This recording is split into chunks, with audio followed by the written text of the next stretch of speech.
My sister took my brand new car and demolished it. Then she shrugged. It's just a car. At dinner, I watched as a 45,000 euros invoice landed in her name. I had spent years squirreling away every spare cent, skipping vacations, resisting impulse buys, and driving my battered old sedan until it finally died so I could purchase the one thing I'd always wanted. A brand new vehicle, all mine, bought with money I had earned myself. When I signed the papers and the dealer slid the keys across the counter, I felt something I hadn't felt in ages, pure, undiluted pride. I traced my fingers over the flawless hood, breathed in the heady smell of new leather, and thought, this is mine. Every single piece of it belonged to me. I hadn't even had it a full day when my younger sister, Isabelle Laurent, decided she could take my joy. Isabelle, who'd been cosseted her whole life, never held a job for long, never taken real responsibility, and never had to answer for her actions because our parents always fixed things for her. She treated other people's things like they were automatically hers. It was just how she'd always acted. When I pulled into our parents' driveway to show them the car, Isabelle was already there, leaning on the garage with that lazy, self-satisfied grin. She barely looked up from her phone as I eased into the driveway. "Nice ride," she said, pushing away from the wall and walking over, peering through the driver's window as if she'd somehow already been granted ownership. "What's the mileage?" I asked, trying to keep my composure though my patience was thin. Isabelle gave a low whistle and nodded approvingly. Without asking, she yanked the door handle. "Let me take it for a spin." I moved to shut the door before she could climb in, shaking my head hard. "No way, I just picked it up. You're not driving it." Isabelle rolled her eyes as if I'd refused her something trivial. "Oh, come on, Clara Morty, don't be so controlling." "It's only a car," she mocked. "Exactly," I snapped. "It's a car I bought with my own money. You're not getting it." But Isabelle never accepted no easily. She shrugged, flashed that grin, and stepped back. There was something in the way she watched me that made my skin crawl, like she already had something planned. I should have listened to that feeling. "Hello, everyone. Sorry for interrupting your viewing, but please subscribe to the channel and enjoy this video." Later that night, I briefly left my car keys on the entry table while I ran upstairs for something. When I came back, they were gone, and so was the car. My hands balled into fists as the realization hit me. Isabelle. I bolted outside, my heart pounding. But by then she was gone, tires squealing as she sped away. I called her number over and over. It went straight to voicemail. I was still furious when my phone rang 3 hours later, but the caller ID wasn't Isabelle's name. "Inspector Miller here, County Police Department," the voice said, calm but grave. "I'm calling about a vehicle registered to you." My stomach dropped. "What happened?" I asked. "There's been an accident." A pause. "The driver is okay, but the car has been badly damaged." My grip tightened on the phone. "Who was driving?" The officer paused for a beat. "A young woman identified herself as Isabelle Laurent." I don't remember getting to the crash scene. One moment I'd been standing in my parents' entryway clutching my phone. The next I was racing up, sirens and flashing lights ahead of me, my pulse a pounding drum of fury. There she stood beside what remained of my brand new car, arms folded, utterly unconcerned. The front bumper was mashed, the hood crumpled, and a headlight lay shattered. My beautiful, hard-earned car had been wrecked, and Isabelle stood there as though it were nothing. I slammed my old beater door harder than I meant to, my hands shaking as I stormed over. "What did you do?" I demanded.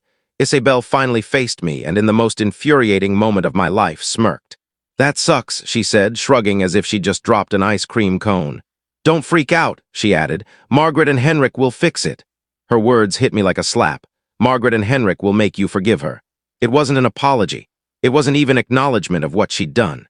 It was a smug certainty that no matter how hurt I was, my parents would smooth everything over as they always had.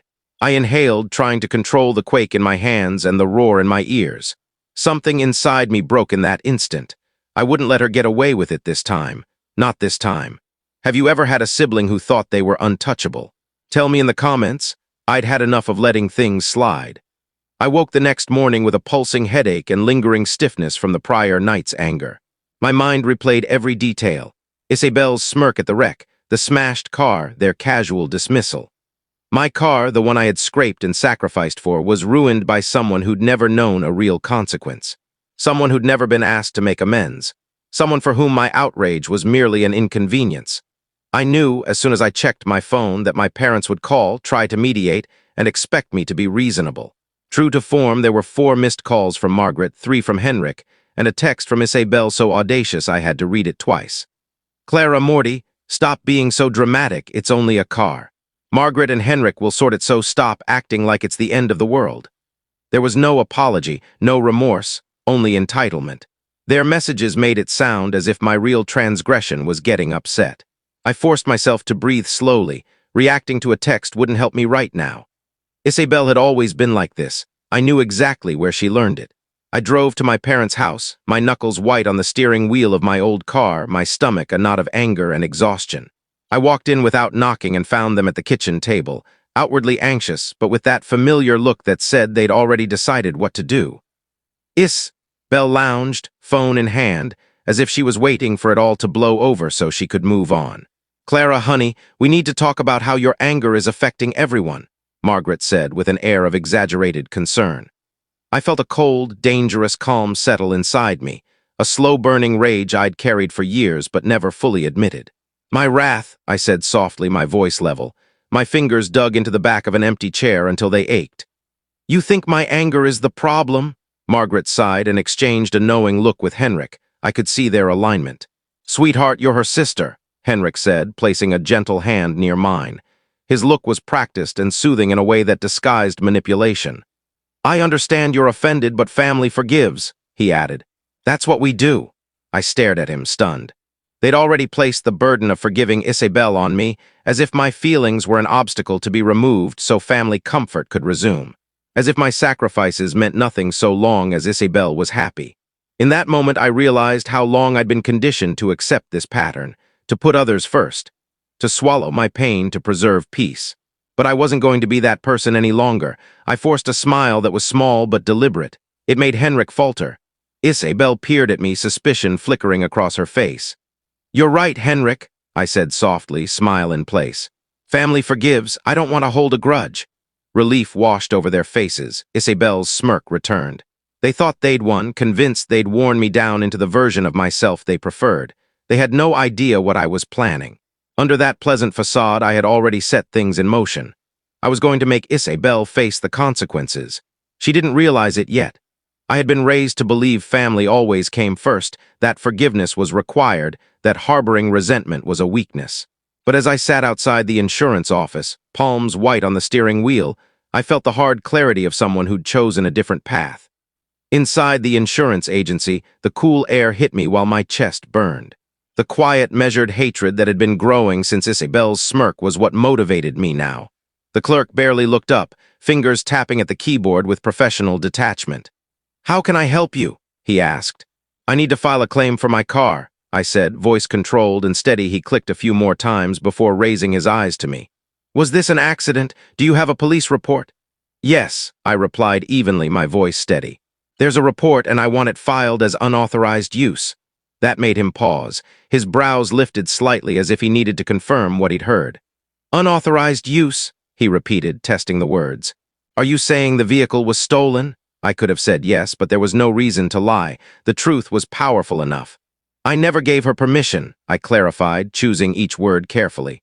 I told her outright she couldn't drive it. She took it anyway. That qualifies, doesn't it? The agent regarded me for a moment, then gave a slow, deliberate nod. If you can provide proof that you denied permission and she still used the vehicle, then yes, it falls under unauthorized use. I slid my phone out, pulled up the string of texts where Isabel laughed off my refusal and handed it over. His eyes flicked through the messages, his lips pressing into a line before he nodded again. This will be sufficient, he said crisply, his fingers clattering across the keyboard. In that case, liability won't fall on you. It will shift to the driver. My chest filled with a quiet, satisfying heat as his words sank in. Isabel would be liable. The sister who had spent her entire life escaping consequences was about to be hit with a bill she couldn't laugh off. How much? I asked, keeping my voice calm though adrenaline hummed in my veins. He adjusted his glasses and glanced at the estimate. Given the damage, somewhere between 35,000 euros and 45,000 euros. The numbers settled into me like honey over steel, sweet, heavy, and unstoppable. For once, Isabel wouldn't be shielded. By the time I stepped back into the daylight, I felt lighter than I had in weeks. Days later, I sat at my parents' table, candles flickering, dinner laid out like some staged peace offering. Isabel slouched opposite me, smirking into her phone, clearly expecting me to fold like always. My parents exchanged quiet looks, rehearsing the same tired script about forgiveness and family. Isabel was the first to bite. "So still sulking, or are you ready to admit it's just a car?" I only smiled faintly, fingers brushing the envelope hidden on my lap. When the moment came, I placed it on the table in front of her. She rolled her eyes. "What's this?" "Another lecture?" "Read it," I said. Her smirk faltered as she tore it open. The color drained from her face faster than I thought possible. My parents leaned in, brows furrowed. My father stammered, "Clara, what is this?" Isabel's voice cracked. "You put this in my name." "That," I said softly, sipping my wine, "is the finalized claim, full liability, yours." The room thickened with silence. My mother's fork froze midair. My father's hand tightened around the papers as the numbers leapt off the page. Isabel pushed her chair back, the legs screeching across the floor. She stared at me, eyes wide, rage and panic colliding on her face. "You're insane. You're going to ruin my life over this." I stood slowly, keeping my tone steady and cold. "No, you ruined your own life. I just refused to clean up after you this time." Her jaw dropped. My father sputtered. My mother whispered that I was being cruel, but I was already walking to the door. Isabel's voice followed me, shrill and desperate. "I don't have that kind of money. How am I supposed to pay this?" I glanced over my shoulder one last time, a calm smile tugging at my lips. "Figure it out."